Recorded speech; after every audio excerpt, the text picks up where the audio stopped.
everybody, welcome to another edition of Ace on Music. I'm your host, Ace Trump. I'm joined as always by my cohort in crime here, Sean. Hello, everyone.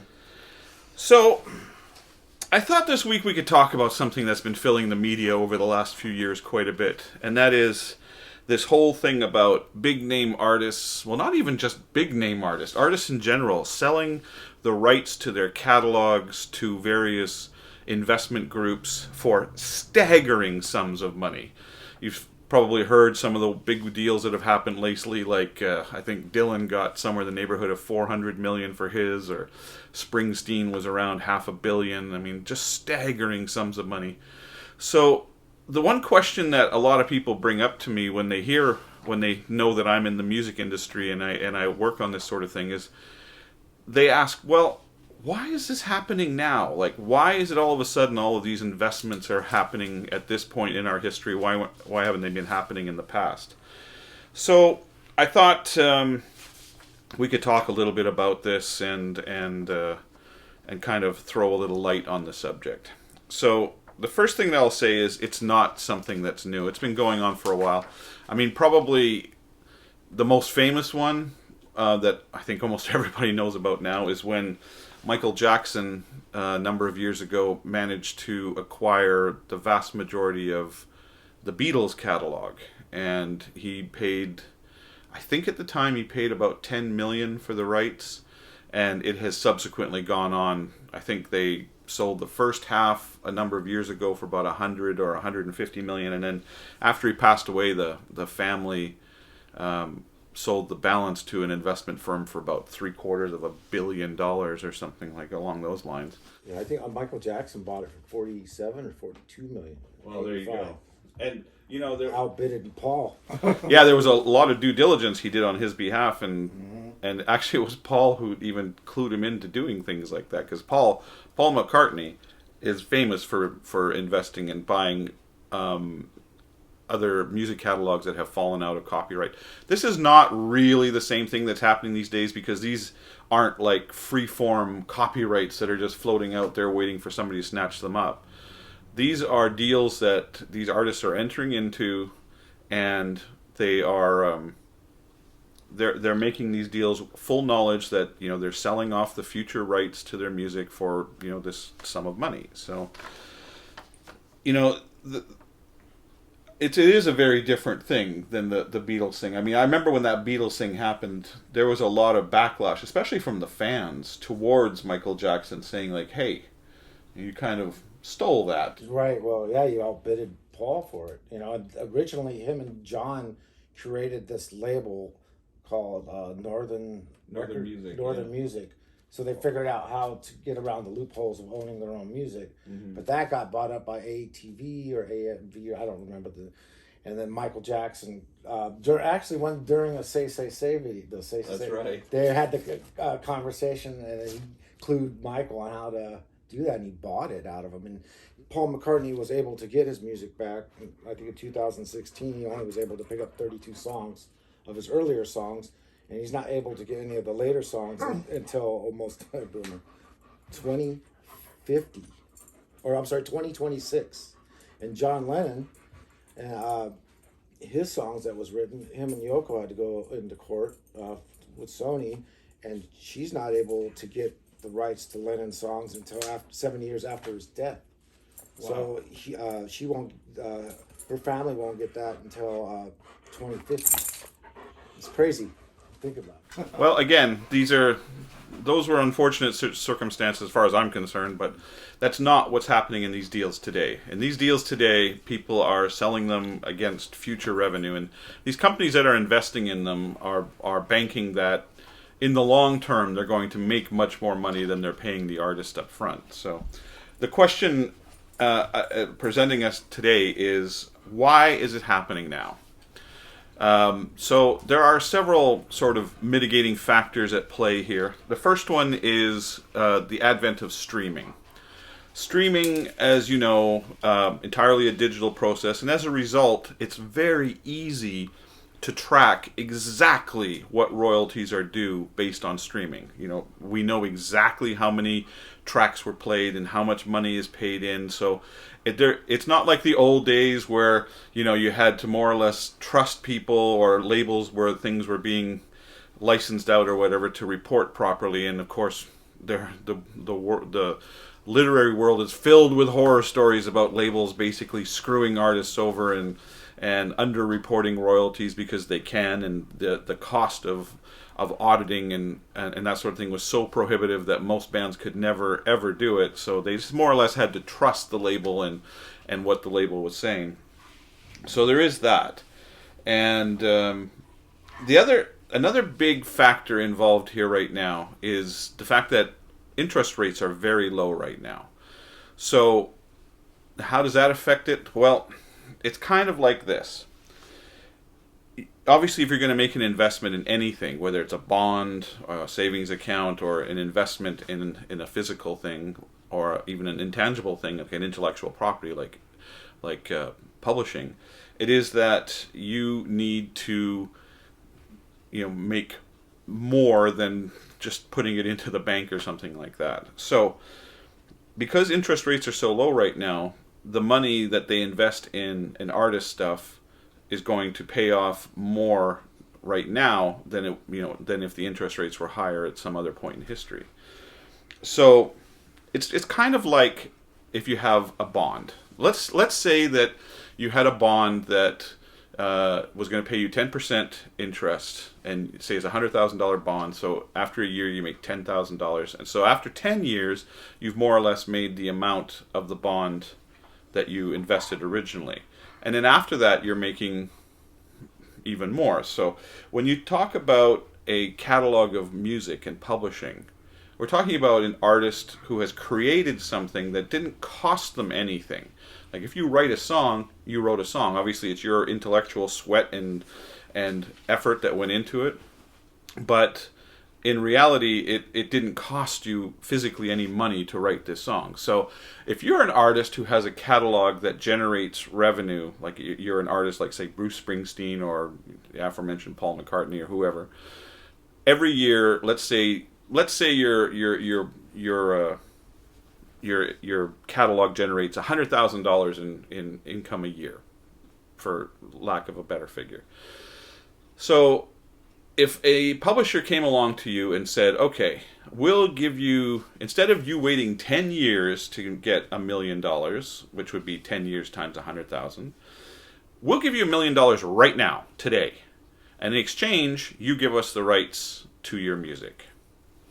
And the reason they're doing that is they know that after 10 years, they will have recouped their investment, their original investment, and every penny they generate after that is bonus money. It's a return on their investment. And when you look at the longevity of some of this music, that can be a pretty big return. So, like for example, you look at a catalog like Stevie Nicks. She sold hers a little while ago from Fleetwood Mac. She's written some of the biggest hits from the 70s and 80s, and those songs are used in a plethora of areas. Right. I think almost all of Fleetwood Mac sold most of their stuff. Yeah, but not together, which is interesting. Yeah. They each made individual deals to various other bodies. Right. But like, for example, when you sell these publishing rights to an investor, they may go and say, okay, well, Toyota is putting out a new car and their ad company thinks it would be a good idea to put, I don't know, Edge of 17 as the background music. Well, in order for the rights holder to allow them to use that in a commercial, obviously they need to be financially reimbursed. So, there was a famous one that came up a while ago. Led Zeppelin, a number of years ago, very famously wouldn't allow their music to be used for any product endorsements. And then they made a landmark deal with Cadillac at one point to let them use, what was it, Rock and Roll, I think was the song that was used? Yeah, I think so. I believe so. And Cadillac then used this in the commercials, and to great success. I think they paid some staggering sum of money, and don't quote me on the figure. Somehow 10 million rattles around in my brain. But the increase in sales that they saw was so staggering as a result of these ads featuring Led Zeppelin that it was an excellent return on investment. But what we're looking at here is these companies are spending billions of dollars acquiring these catalogs. Kind of a gamble. I'll use the term gamble, although it's nowhere near like gambling. They're guessing that in the future, if they pay Bob Dylan $400 million now for the rights to his catalog, that in 10 years' time, they'll recoup that $400 million through various deals throughout that decade, and then they start generating big money at the other end. So if taking Bob Dylan's thing into account, like let's say it was, I think it was 400 million or 450, I can't remember the exact figure. But in 10 years, if they were generating 40 or 50 million dollars off of that, in 8 to 10 years, they would get their investment back, and then they're making money for a long time. And in the short term, you look at somebody like Bob Dylan, or a lot of these deals are happening to heritage artists right now. Right. Like, I mean, you mentioned to me earlier, there are some of the, quote, newer artists that are making these deals as well. I think you mentioned The Killers. There's a list. I mean, honestly, when you brought this topic up to me and I looked it up, I was just really surprised and taken back at how many people sold their catalog. Yeah. New artists, old artists. I mean, you got Air Supply, Devo, Shakira. I mean, newer artists, The Killers. And some of these artists, sold 100% of their catalog. Some sold one song, But, I mean, there's a huge list here. David Bowie, Motley Crue sold their whole catalog for $90 million. Red Hot Chili Peppers, Beach Boys. I mean, the list goes on and on here. So, you look at, so there are newer artists, obviously, but you look at a heritage artist. I mean, the way I look at it, you look at somebody like Bob Dylan, but he's got to be in his late 70s by now, right? Right. So, let's be honest. His time on this earth is coming to an end. And at this point, he could take that money and do whatever he wants with it. If he wants to do investments in things other than music, or he can set up his family for life, or his estate, or whatever. I mean, that money is here now, and they can do with it what they want immediately. But his music will live on and be exploited ad infinitum for as long as people want to hear his music. Right, exactly. So, it's cool. Catalog sales can be flexible. They can, they could be they could sell as percentages, or even territory, or duration of time too. So, depending on the deal you make with the person that buys it, there's a lot of ways you can profit from this. Problem is, when people back in the day were selling a lot of their catalogs, they were regretting it, because a lot of people were falling into the trap of needing money right away, or, you never should sell your catalog for bills. You should always do it as an investment for you. Like you mentioned, Bob Dylan, they got enough money to have, 10 families over in the next 100 years, Why would they do that? Well, it keeps their legacy going, something to pass on to their grandchildren and everything. And plus now everything, like you said, is changing too. We got streaming, and streaming is taking its toll, and it's changing the whole pattern of this catalog buying. Well, I think you nailed something important in that statement, and that is that when a company like Hypnosis or whoever, Primary Wave, or whoever's buying one of these big investment firms, when they're buying these catalogs and they get control of them, it's in their own best interest at that point that these catalogs generate as much revenue as possible, as quick as possible, because obviously they want the return on their investment to happen ASAP. So they are going to be highly motivated to find avenues out there to increase the amount of use of this material. You may have noticed it already. I mean, you're hearing more, especially catalog material, being used in commercials and in video games and in movies and all kinds of places. It's really getting pushed hard, and that's the primary reason behind it. They're trying to get this property they now are in control of, to do the maximum amount of revenue in the shortest amount of time. So There's another factor at play here, though, which I'm rather curious about. I would love to see one of these deals, the actual paperwork to one of these deals, because something that happened recently that really made me scratch my head about this involved the Canadian artist Neil Young. Now, Neil famously made a deal a little while ago for a large part of his catalog. I think it was to Hypnosis. Yes, 50% of his career catalog. Yeah, for some large sum of money. $150 million. And then, so $150 million. And then you had the situation that came up with Joe Rogan a few weeks ago. For those of you who don't know, Joe Rogan is a podcaster on Spotify. And he used to be the host of Fear Factor, I think. And anyway, he has a podcast now where he has a tendency to say some very controversial things on his thing. Especially, he's a very big anti-vaxxer, anti-mask person about this whole COVID thing. So a little while ago, he said some things. And understand that Spotify has paid him a huge amount of money to have the exclusive rights to his podcast. Somewhere, I think, in the tens or even over $100 million. So the thing that came up is he said something very derogatory about the vaccine or masking or something like that, which is something that Neil Young feels very strongly about. And he very publicly posted a letter on his website asking his management if they would please take all of his music off of Spotify, because he did not want to be part of the machine that was driving traffic to a platform that potentially could be a major source of misinformation about the virus or about the how to deal with COVID-19. So the question that came into my head is, well, he's kind of surrendered control of a lot of that. And, I know that they did take it down for a little while, but I always wondered, did he actually have the ability to stop that? Like, was there a thing in the deal that says he still gets to approve the use of his material or whatever? I'd be curious to see the actual verbiage on that. Yeah, I haven't looked it up. I'm curious too. Well, the other thing that happened, of course, is, what was it, a week later, suddenly, very quietly, I might add, his song started to reappear on Spotify. I was surprised when you told me that. I'm like, really?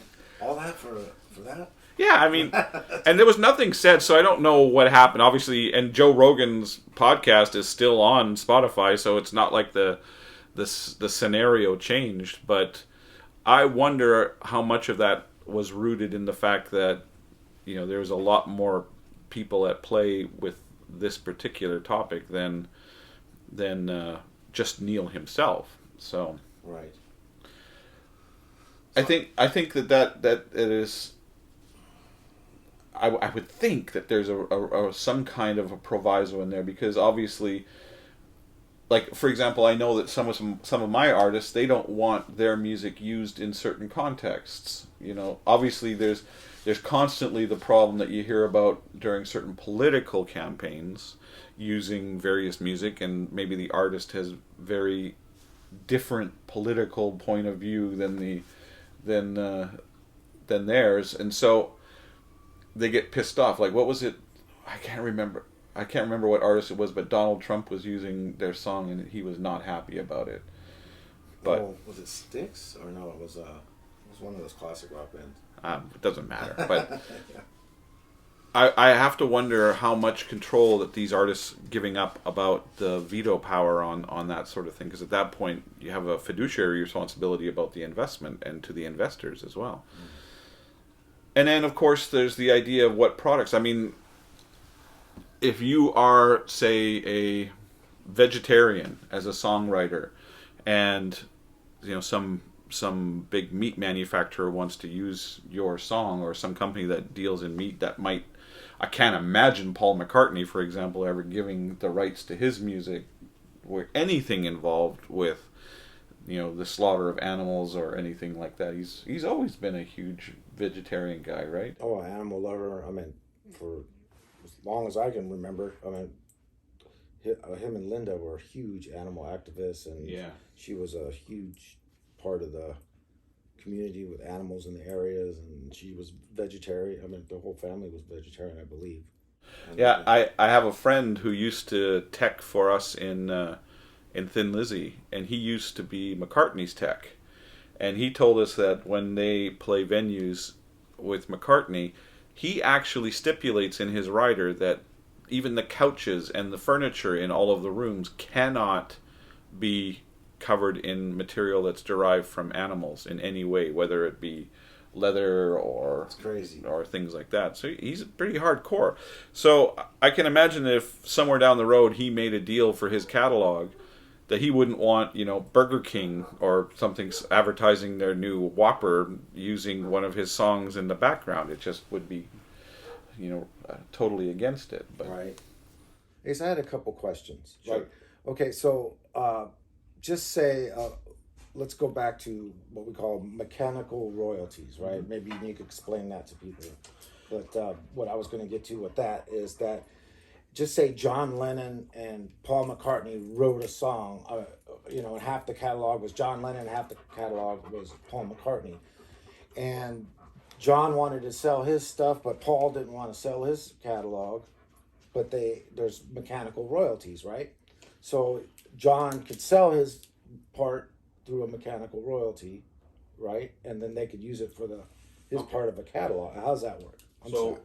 Publishing versus mechanical royalty, two different beasts, and basically the easiest way to describe them is that if you write a song, you own the publishing on that. In other words, it's kind of like writing a book. You own the rights to what you just wrote. Mm-hmm. A mechanical royalty, however, is the royalty that is paid to the artists who actually perform on a specific recording of a song. So, taking a page out of your book, Lennon-McCartney, let's say that we talk about, She Loves You, Yeah, Yeah, Yeah, that song from the Beatles. Okay.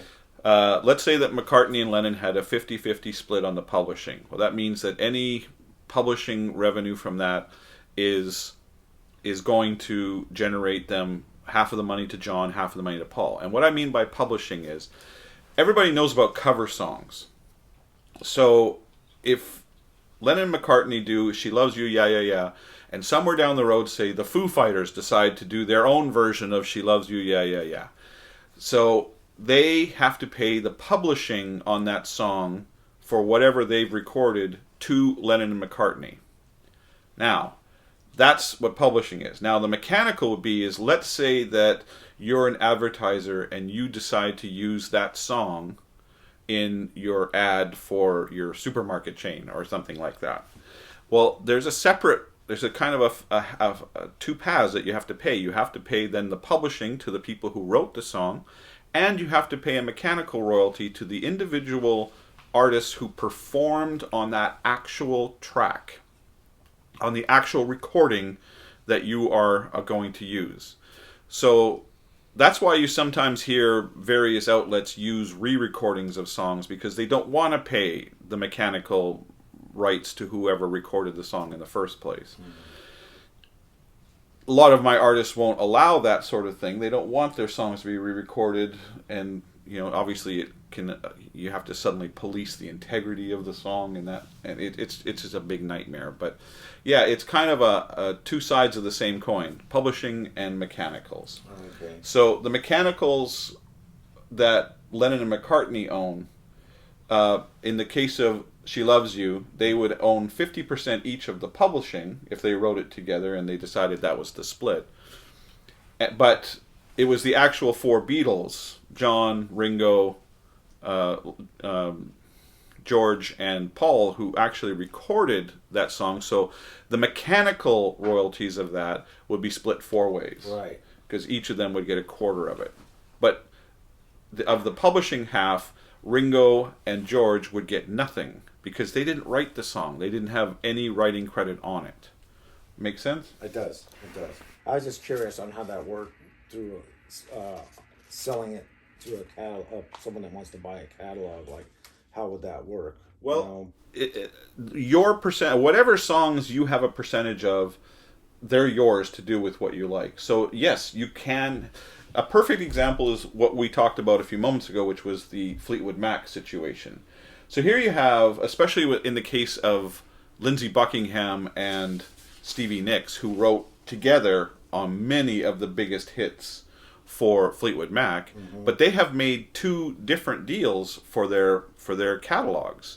So I don't remember the 2 companies involved, but Stevie made a deal with one company and the other company made the other. So those 2 companies now have to kind of work together, because any time that one of those songs is used for whatever purpose, commercials or anything, then both sides have to kind of sign off on it. Right. So do you know where the word term mechanical became the can't say name that I do in the music industry? Can't say that I do. Well, it comes from you remember those pianos that had the roll of the dots where you feed the player pianos. Well, that was a mechanical piano, and they actually write songs to put them in there, and that's where the term mechanical came from in the music industry. So it's kind of an old term that kind of doesn't make any sense to use anymore, because it's not the way it was used for back then. But that's I didn't know that. I always just assumed it was because the mechanics or the physical motions of performing the song were being paid on at that point. But no, that's how they were able to document the song on paper through that. There's another kind of subgenre of what we're seeing happen right now that is going on as well. And certainly there are investment companies like Primary Wave and Hypnosis and these who are spending all of this money to acquire the rights to these catalogs. But the other part of that coin is you're also seeing some labels pay up big money for the rights to some of their artist stuff. Like, I know BMG just paid some large sum of money to an artist to buy out their catalog. Now, what they're doing is a tiny bit different than what we're talking about there earlier here. I mean, they're certainly going to exploit it the way that we've discussed here, but something that you and I are very familiar with is that there is, and we've talked about this on the show before, but it bears repeating under this context. There are these wonderful box sets that have been coming out for a number of years now, where these labels take certain aspects of a artist's catalog and they do wonderful things with it. Like, I'm going to tear a page out of our own book here, is we worked on one a little while ago for Uriah Heep. It was called Everyday Rocks. And they took the first 7 Uriah Heep albums and they put them into this really cool box set where it had the first 7 albums done as picture discs, and you also got a t-shirt that featured each of the album covers on it. So you had 7 t-shirts and 7 vinyls, the idea being that you had something for every day of the week, so Everyday Rocks. So the labels understand that every band on that ilk has a large hardcore following that are going to buy pretty much anything that you put out. And so they put out these box sets. They're usually pretty pricey. I mean, what would you say most box sets can go for these days? I think of like a Rush box set. It could go anywhere from $170 to 200 and almost $300. Yeah, I just bought the moving pictures one a little while ago. I think it was $280. How much did you pay for the Kiss Destroyer box? That was $250. Yeah, I mean, Kiss Destroyer. It's their 45th or 50th year. I can't remember what it is for that album. 40th thing. But they put out this awesome box set that had like all the demos and remix. I mean, it was wonderful. But it's well worth it. But let's be honest. Unless you're a hardcore Kiss fan and also a big fan of the Destroyer record, you're probably not going to drop $250 on a release like that. But I did, and there are, the company that is putting it out is banking on the idea that there are probably several thousand fans across the world who fall into the same boat. And so they create these box sets with the intent of targeting this rather narrow market. Long gone are the days now where you're talking in the, how many millions of records can we sell. When they do these box sets, they're looking at it as, well, we plan on selling 2,000 or 3,000 of them. And at first I kind of scratched my head when I learned that, because the work that must go into these is staggering. I mean, there's some really cool boxes we've seen over the years, right? Yes. Yep. So, I always wondered, are you really going to do this just to target 2,000 or 3,000 people? But yes, they put like I said, $250 for the Destroyer box set. So if they sell, in the case of Kiss, which is such a big band, let's say they sell 5,000 copies of that, you're talking about a large chunk of cash. And on top of that, the labels have got very savvy about selling direct to consumer. They really push that hard these days. When certainly you can still buy it at Amazon and the various traditional outlets, but they really push to have the stuff direct from themselves, and they usually will do things to encourage the customer to do it direct from them. Like, I know that I've seen things like, if you buy it from Amazon, it's the plain Jane box thing, but if you buy it direct from the label, it comes with, I don't know, a little art print that you can only get. Right. Yeah. So it's that's another way of exploiting the rights to those catalogs that labels are doing. So. Yeah, the Black Sabbath box sets are awesome. Yeah, they were great. And I got the tour books inside from that year of the tour, and a lot of rock. I love the Pink Floyd ones that came out. Yeah. I love the Motorhead ones that are coming out now are really cool. The Rush ones were amazing. Mm-hmm. And Metallica deserves particularly a good mention for theirs. I mean, their box sets are just amazing. Amazing with the content and the bonus material. And they usually have several live albums in them. Yeah, exactly. So you can put some of the bootleg stuff in some of this stuff. Anything else to say about this topic? I have a little bit. I mean, there was just some curiosity here. Like, Sure. we're talking about mechanical royalties, and then like how these people make money off streaming now. You got streaming income, and then I was curious. Are you familiar with sound exchange royalties? Sure. Now, how does that tie in with our subject right now of catalogs and selling catalogs? Well, something like sound exchange is another revenue stream that the particular song is generating. I mean, it isn't very cut and dry when it comes to the revenue that a song can generate. I mean, it's almost like an organic being. Mm. There are so many ways that a song can make you money. Just off the top of my head, let's pretend that you write a song and your band records it and it comes out to the world. Well, the first thing is you're going to get publishing and mechanicals on however many copies the label sells of that album. And then whenever any of your songs are played on the radio, whether it be terrestrial radio or satellite radio, those stations have to pay a fee to play your song. Mm-hmm. It's not free. When you hear a song on the radio, that station has to pay. It's not a lot. It's kind of like a streaming revenue. I mean, it's like 56 cents or something. No. It's like fractions of a penny. Okay. Fractions of a penny. Mm-hmm. That's why. But then you get an artist like, say, the Beatles, whose songs are played across the world tons of times a day on all kinds of avenues. There's those little fractions of a penny add up. And then you also have silly things like, how many of you have seen the tune machines that they have in bars and clubs now? Oh yeah, these cool little kiosks where you can go up and you can pay some small amount of money and play. It's basically a video jukebox, and you can play it. Well, every one of those plays gets reported to the artist, and they get paid some fraction of a penny for every time it's played.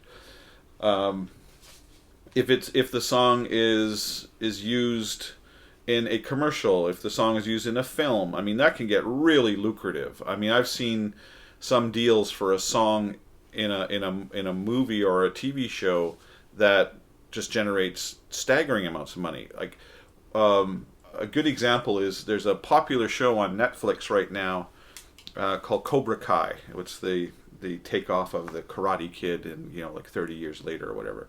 And I think in the 4th season, one of the main musical themes the show creators wanted to use was Thunderstruck from AC/DC. Mm-hmm. But when they approached AC/DC about doing it, the fee that AC/DC wanted for them to use that song in the TV show was more than they could afford. So against their wishes, they had to end up using a different song that became the focal point, and they weren't happy about it, but at the same time, they just couldn't afford the amount of money. So there's an example of another revenue stream that will make the artist money. But And then, there's a streaming revenue, and there's, if the song gets put on a compilation somewhere, then there's that revenue. There's so many ways that a song can generate money. And even if the song is performed on a live stage, like when your band then goes on tour and you get up in front of an audience of 20,000 people and you play your big hit song, that venue has to pay a fee to a performing rights society for you playing that song. That's why, every time that one of our bands plays in a venue, we have to give a form to the venue owners at the end of the night that shows the entire set list that we played that night, and it also lists who wrote what songs, because they then have to report that to the various collection agencies, and that money gets distributed to the artist, and more money. Even down to if your song gets put as sheet music.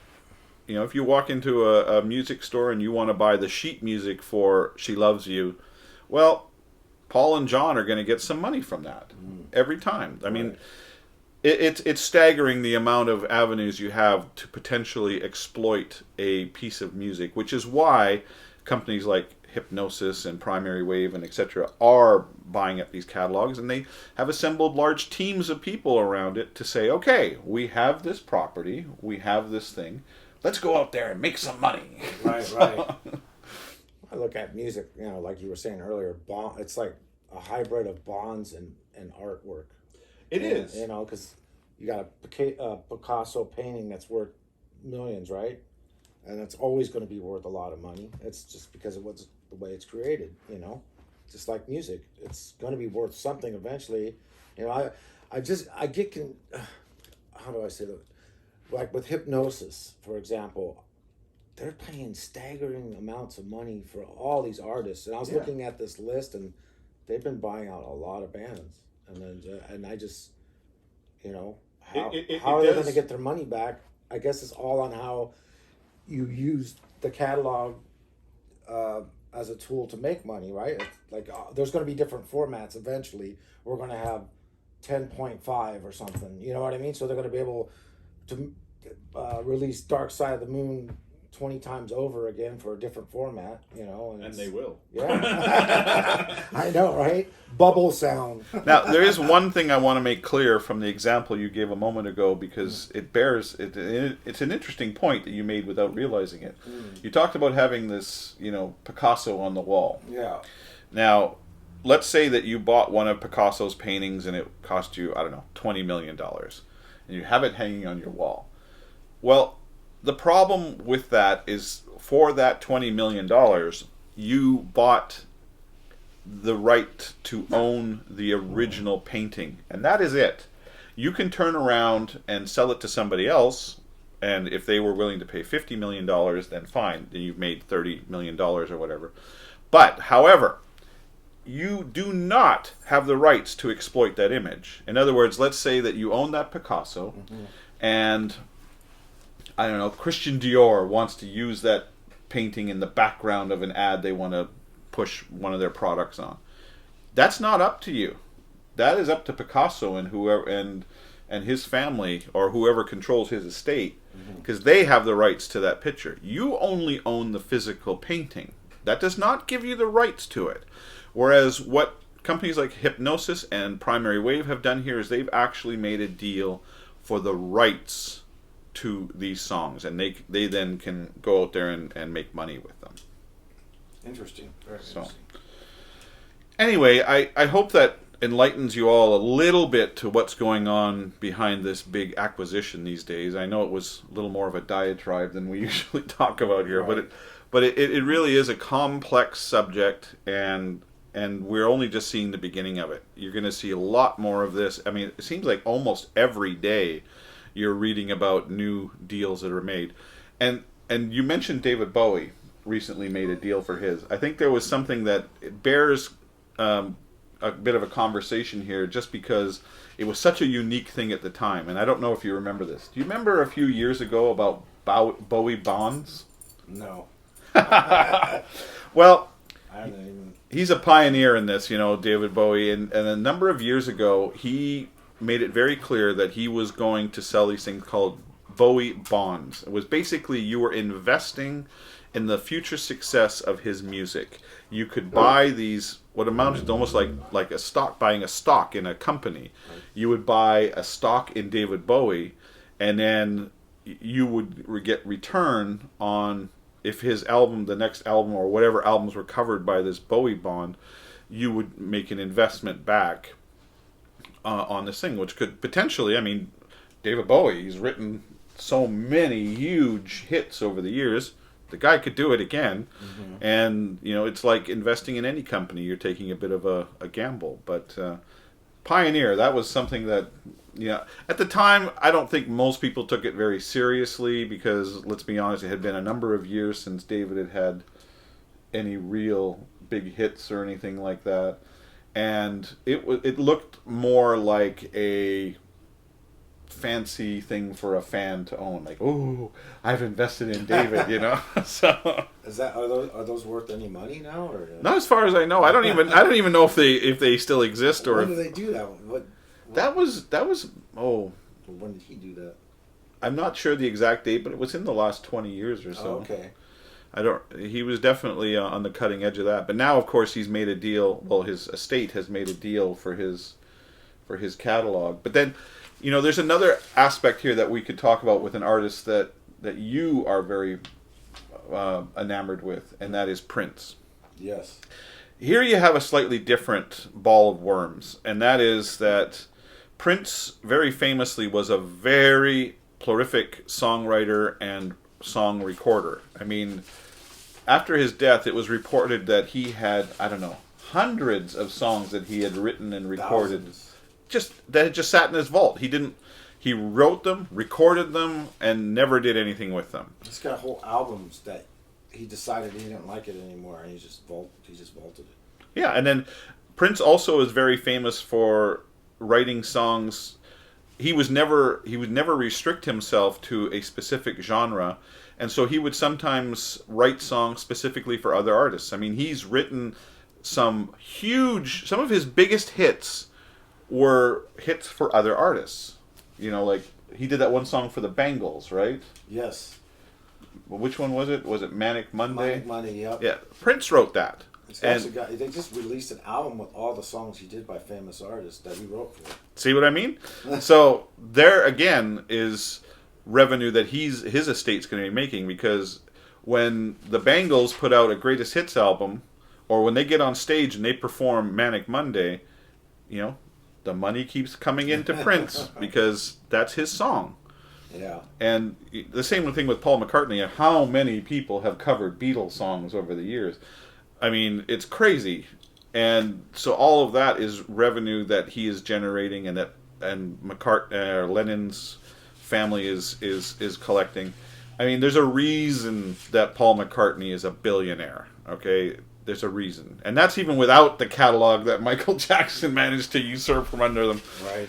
He's still a billionaire, right. So I don't think that he's really hurting.